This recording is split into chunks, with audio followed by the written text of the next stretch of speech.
3 months after my wife Rachel vanished during a ski trip, I saw her in a bar. She was laughing, her head resting on her best friend Ross's shoulder. "I owe you one for this idea," she chirped. I'd almost forgotten what freedom felt like. Her circle of friends kept pouring her drinks, asking when she planned to make her grand reappearance. She considered it, her eyes half-lidded. "Maybe in a week, once he's truly lost his mind looking for me, then I'll show up." I stood in the shadows, watching her bask in her newfound freedom. Then I pulled out my phone and called a friend who works at the Vital Records office.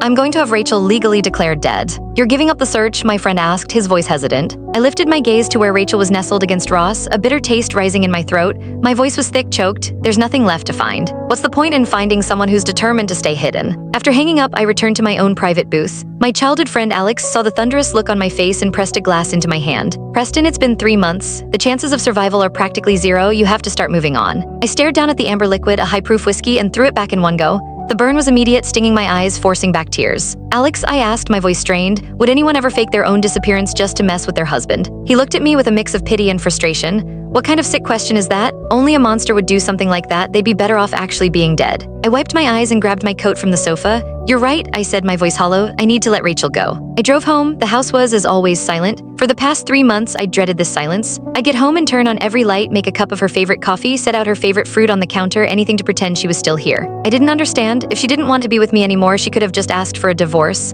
Why stage a skiing accident? Why the elaborate lie? I sank onto the sofa and picked up the 2 custom-made bobbleheads of us from the coffee table.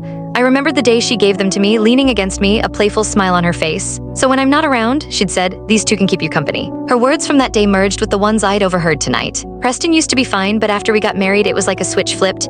No drinking, no cold foods. He was always nagging me about something. So annoying. This death of mine will be a good lesson for him. Maybe he'll learn to back off. Ross had poured her another drink. "See, I'm better, right? We've been best friends for years and I've never been like that." "Totally, you're the best guy friend a girl could ask for." They called each other best friends, but under the table their legs were tangled together. The memory made my stomach churn. I tossed the bobbleheads into the trash can, picked up my phone and sent out a group text. "Rachel passed away in an accident 3 months ago. A memorial service will be held in 1 week." Almost immediately, my phone lit up with a barrage of texts from her friends. "They haven't found her body. How can you hold a funeral?" "Preston, have you lost your mind? What if she's not dead?" "If Rachel comes back and sees her own funeral, she'll kill you." "Are you trying to make her angry, Preston? You know what happens when she gets angry." I ignored the first few messages, replying only to the last one. "She's dead. How can a dead person get angry?" With that, I tossed my phone aside and started clearing out her things. For the past 3 months, I'd spent most of my time in the mountain town where she'd gone missing, searching.